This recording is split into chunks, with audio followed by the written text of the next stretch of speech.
PAUD itu usia 0 sampai 8 tahun. Jadi kelas 1 2 itu harus masih anak-anak masa bermain. Iya. Jadi jangan sampai, ini sedang kita programkan supaya perpindahan dari PAUD, SD, TK ke SD ini yang mulus. Artinya jangan dipaksa anak-anak harus wajib baca tulis, jangan.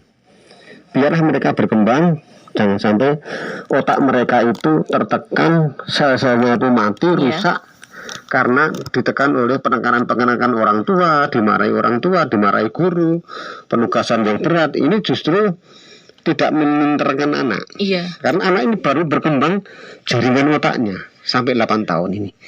Nah, kalau nanti sudah ke 9, jaringan sudah kuat, ada sedikit pressure, ada sedikit penekanan, tidak masalah. Ini yang kadang, maaf, teman-teman terlalu mendewa-dewakan pinternya baca tulis dan berhitung di masa PAUD. Itu salah besar. Itu masa pertumbuhan anak, perkembangan otaknya itu sedang bertumbuh, berkembang. Ini jangan sampai ada penekanan pada anak-anak. Ya mereka masih masa fantastik lah gitu ya. Masih masa belajar juga ya Pak ya. Iya. Dimana anak masih senang, saya ingin main ini, main itu, gitu ya Pak. Iya, masa bermain anak-anak itu jangan sampai dihilang. Maka sekolah-sekolah, maka kelas 1 2 ini saya tekankan, tolong guru-guru kelas 1 kelas 2 jangan ditekan dengan target-target kurikulum yang seperti kelas atas. Betul Pak Wardani. Iya Pak, pesannya itu ya Pak ya. Dan juga untuk pesan-pesan untuk orang tua sendiri Pak, selain bagaimana sih biar anak itu semisal yang kelas atas itu tetap belajar walaupun offline tapi tidak digunakan untuk bermain. Nah itu seperti apa Pak pesannya? Ya memang pengalaman setahun ini kita belajar banyak bagaimana mengevaluasi banyak kondisi anak-anak kita belajar di rumah. Ya memang ada yang belajar cepat ya, dengan kejelasannya mereka belajar bisa cepat kemudian banyak bermain, tapi nilainya juga baik. Nilainya juga baik ya. Ada yang menengah ya konsentrasi banyak belajar bagus. Jadi ada stres, ada ketegangan itu boleh-boleh saja, tapi jangan sampai terlalu stres ya. Bagi anak-anak ketegangan itu boleh saja, itu akan memperkuat jaringan otaknya ya, tetapi harus ada pengendoran supaya anak ini tidak dimatikan pertumbuhan jaringannya. Jadi pesan kepada orang tua, terutama anak-anak PAUD, SD kelas 1 dan 2, ini jangan ditarget-target. Nilainya harus baik, ininya harus baik. Tetapi cukup mereka hidup dalam perkembangan yang normal itu sudah sangat bagus. Sangat bagus. Ya, mereka senang, mereka gembira, mereka bisa bermain, kan mereka itu masih masa fantastis ya. Lagunya kan Ambilkan Bulan Bu, Bintang Kecil, semuanya yang tidak mungkin. Jadi, belum saatnya dibawa ke realistis. Memang sedang pendidikan kan program dari fantastis ke realistis. Nah, ini proses. Nah, mereka itu anak sampai 8 tahun itu masih masa fantastis. Ya biarlah mereka bermimpi dalam masa fantastis itu untuk memaksimalkan pertumbuhan otaknya. Nah kemudian baru yang sudah kelas 3, kelas 4, 5, 6 ini mulai ada penekanan-penekanan, penugasan-penugasan, ada target-target yang harus dicapai. Dan pendidikan sekarang dalam Merdeka Belajar, target yang harus dicapai tidak usah harus semuanya selesai, semuanya nilainya bagus, tidak. Sekekuatan anak, semampunya juga ya. Semampu anak, tetapi anak juga dalam batas maksimum.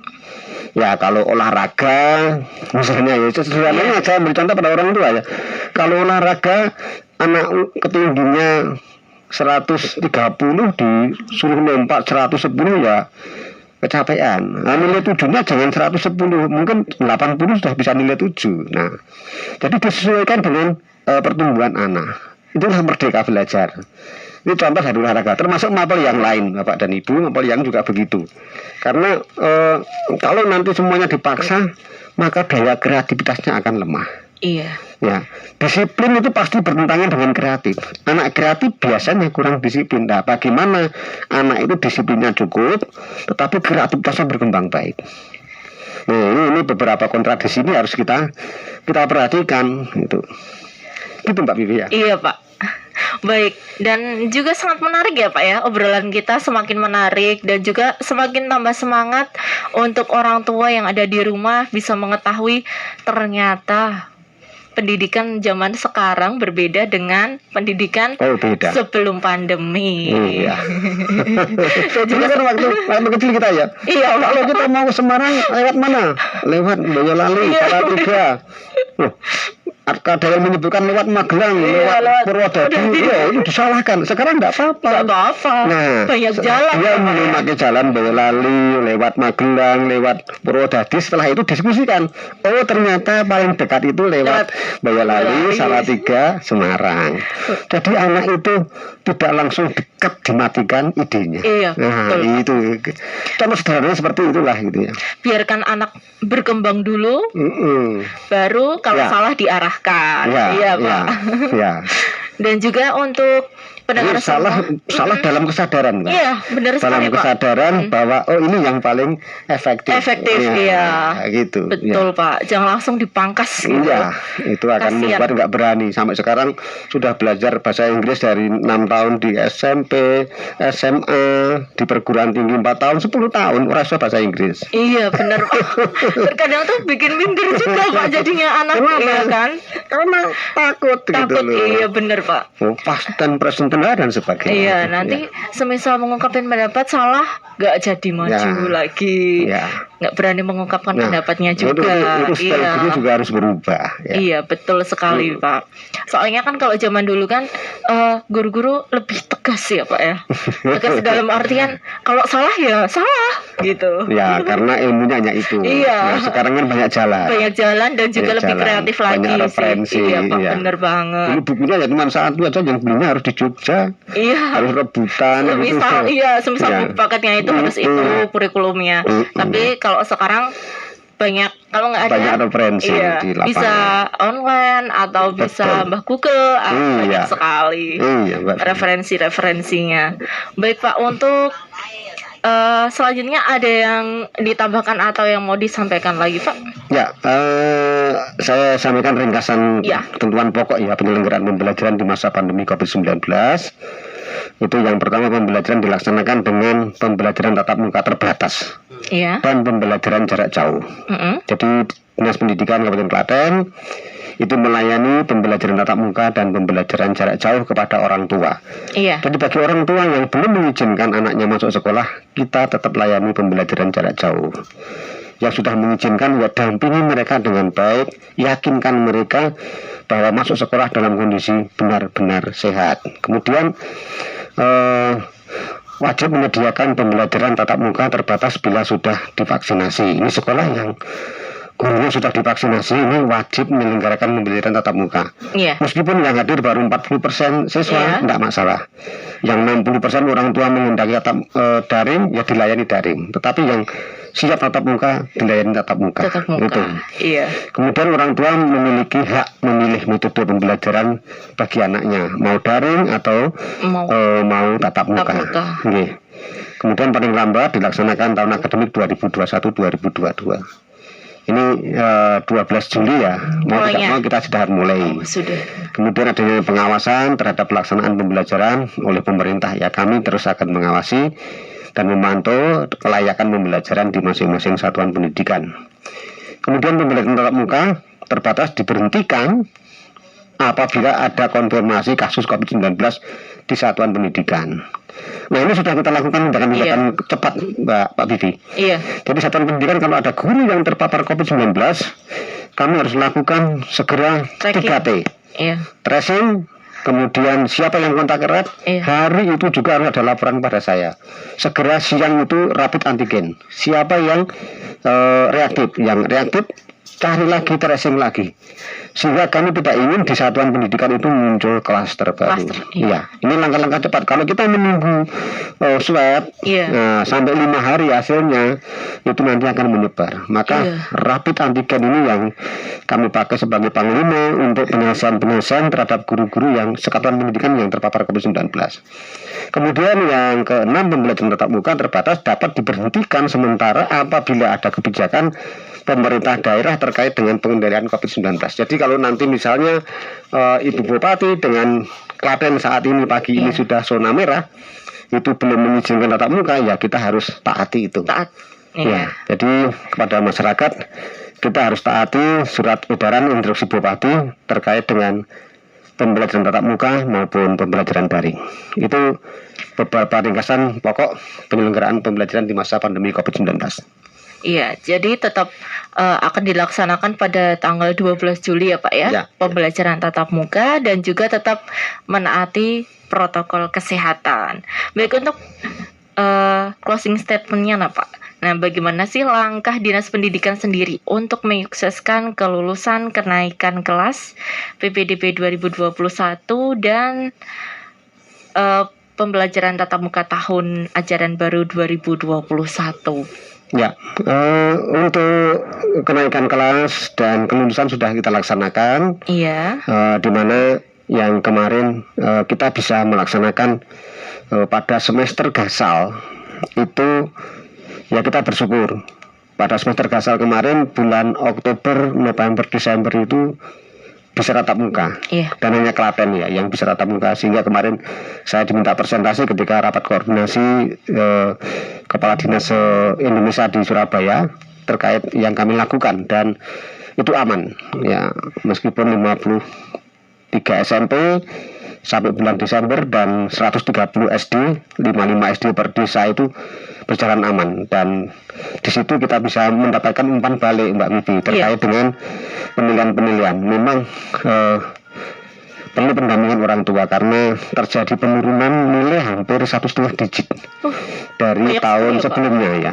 Ya kalau dulu rata-rata 7,5, ya sekarang ini baru 6. Nah ini kan penurunan yang drastis yang perlu didampingi orang tua dalam pembelajaran. Ini memang tidak bisa tidak, masyarakat, orang tua, guru harus bergandengan tangan dalam pembelajaran. Iya, betul sekali Pak. Baik, ada tambahan dari Bu Yeni mungkin? Ya, Mbak Yeni? Enggak ada Pak. Enggak ada. Jadi itu, tapi baru kenaikan ya. Iya. Kenaikan, jadi kami sudah siapkan sebelumnya pembelajaran 2001 dengan buku aman COVID, pelatihan guru, sehingga ya bisa terwujud tatap muka dan pembelajaran daring, meskipun kepada Bapak Ibu orang tua, masyarakat semuanya di Klaten, karena ini pandemi yang begitu mendadak, kami sudah berusaha keras untuk mempersiapkan segala sesuatunya. Tapi kalau di sana sini masih kurang, itu kami mewakili para guru yang sebagian ada yang belum siap dengan IT. Ya ini saya mohon maaf yang sebesar-besarnya, dan tahun 2021-22 ini akan kami siapkan dengan persiapan yang lebih matang supaya meskipun daring tetap terlayani dengan baik, tatap muka juga terlayani dengan baik. Dan sekali lagi saya pesan, dampingilah anak bapak dan ibu, kontrollah anak dan bapak ibu, agar kita bersama-sama bergandengan tangan untuk mewujudkan pendidikan di Kabupaten Klaten nanti menjadi kabupaten yang benar-benar merdeka belajar. Kebetulan di Klaten ini Mbak Vivi menjadi 10 kabupaten kota yang dinominasikan sebagai sekolah penggerak. Nah, ada 20 SD dan 8 SMP dan 8 PAUD yang ini sedang berproses untuk mempersiapkan bahan ajar, proses pembelajaran, metode pembelajaran, penguatan IT bagi guru-gurunya. Nah, program Merdeka Belajar, program sekolah penggerak itu ya hampir sama dengan sekolah model dan sekolah rujukan ya, Mbak. Tetapi di sini lebih ditekankan bagaimana berbagi. Ya, kalau kemarin sekolah model, sekolah rujukan, ya ini loh sekolah rujukan, contohlah ini. Nah, sekarang ini adalah ini loh sekolah penggerak. Nah, sekolah penggerak ini harus bergerak ke sekolah-sekolah yang lain, mengedukasi. Tidak usah harus menunggu tahun depan. Saat ini mendapatkan pengetahuan dari pusat, segera berbagi melalui musyawarah guru-guru, sehingga sekolah yang lain akan teredukasi dan bergerak bersama ya, serentak bergerak, laksanakan Merdeka Belajar, wujudkan Merdeka Belajar. Ini kan tema Hardiknas kemarin. Tema Hardiknas, benar sekali Pak. Dan juga untuk pendengar semuanya dan juga YouTube RSPD Klaten tentunya di 91.6 FM dan juga RSPD FM. Tetap stay tune dan juga gabung di YouTube dan channelnya. Dan untuk pendengar semuanya, di kesempatan pagi hari ini masih bersama dengan Bapak Wardani Sugianto MPD dan juga tentang membahas tema penerimaan dan persiapan pembelajaran tatap muka tahun ajaran baru 2021 ya. Dan kemudian yang tadi Pak, yang terakhir Dinas Pendidikan untuk menyukseskan kelulusan tadi, bagaimana Pak langkahnya? Dan Iya. angka partisipasi kasar ya. Kelulusan yang di SMP ini berapa Mbak Yeni? 99, berapa? 7 ya? Iya. Ya, sekitar itu. Ya. Jadi cukup tinggi juga kelulusannya. Kemudian yang di SD yang mau ke SMP juga cukup tinggi, tapi kami belum menghitung berapa Mbak Yeni ya. Ditolong dilaporkan. Iya.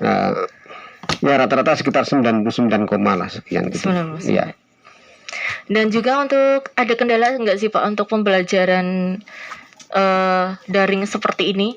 Ada yang kendala tentang alat-alatnya untuk melakukan sekolah daring ini, ada terkendala nggak Pak selama ini? Iya. Kalau kita lihat dari fasilitas sekolah itu memang sedang dan proses disiapkan. Artinya bantuan pemerintah terhadap alat-alat IT juga cukup banyak, multimedia. Kemudian masing-masing guru sekarang sudah tidak ada guru yang tidak punya laptop gitu ya. Iya. Jadi guru sudah siap dengan media pembelajarannya. Kemudian penyerapan ya Mbak ya. Iya. Penyerapan kuota internet itu untuk siswa di Jawa Tengah itu cukup besar. Ya, yang saya tahu Jawa Tengah termasuk Klaten ini mencapai 110%. Artinya 100% yang disediakan dari pemerintah pusat itu terserap semuanya. Bahkan lebih karena orang tua memberikan tambahan kuota kepada anak-anaknya yang minta tambahan. Itu di Jawa Tengah. Di secara nasional 96% keterserapan kuota internet. Nah ya di guru ini baru 65%. Nah, ini kami mendorong, mungkin guru juga sudah beli sendiri ya, punya uang ya sebagian, sehingga kuota itu tidak dimaksimalkan. Nah harapan kami mari guru juga menggunakan perlengkapan yang sudah disiapkan pemerintah, yaitu guru belajar dan guru berbagi itu Mbak Vivi ya. Iya, berarti fasilitasnya sudah dilengkapi dan juga untuk murid sendiri tidak ada yang laporan, saya tidak punya internet atau apa kayak gitu. Ya, ada juga. Ada Jadi juga. kami 3 hari lockdown kemarin, hari Maret 2000 itu sudah kami teliti, 3 hari itu kesiapannya sudah 72%. Itu baru 3 hari. 2 minggu orang tua mulai bergerak membelikan HP, membelikan laptop. Itu setelah selang 2 minggu itu sudah mencapai 98% untuk SMP dan 94% untuk SD kesiapan daringnya. Jadi Klaten ini luar biasa. Luar biasa sekali ya Pak ya. Iya. Tapi ya 1% itu ya 500-an orang ya. Jadi ya banyak juga sih banyak juga yang mengeluh dan sebagainya itu.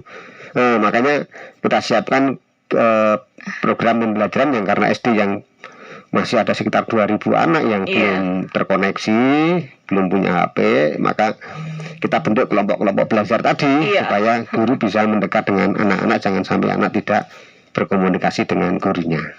Itu Mbak. Pak. Baik Pak, terima kasih dan terima kasih pendengar semuanya dan juga setia YouTube RSPD Klaten, program Orasi Obrolan Serap Aspirasi bersama Bapak Wardani, Kepala Dinas Pendidikan Kabupaten Klaten, dengan tema penerimaan peserta didik baru SD dan SMP di Kabupaten Klaten serta persiapan pembelajaran tatap muka tahun ajaran baru 2021-2022.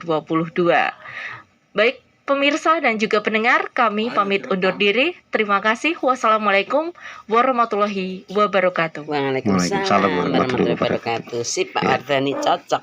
Salam Pancasila ya Pak. Iya. Salam Pancasila itu.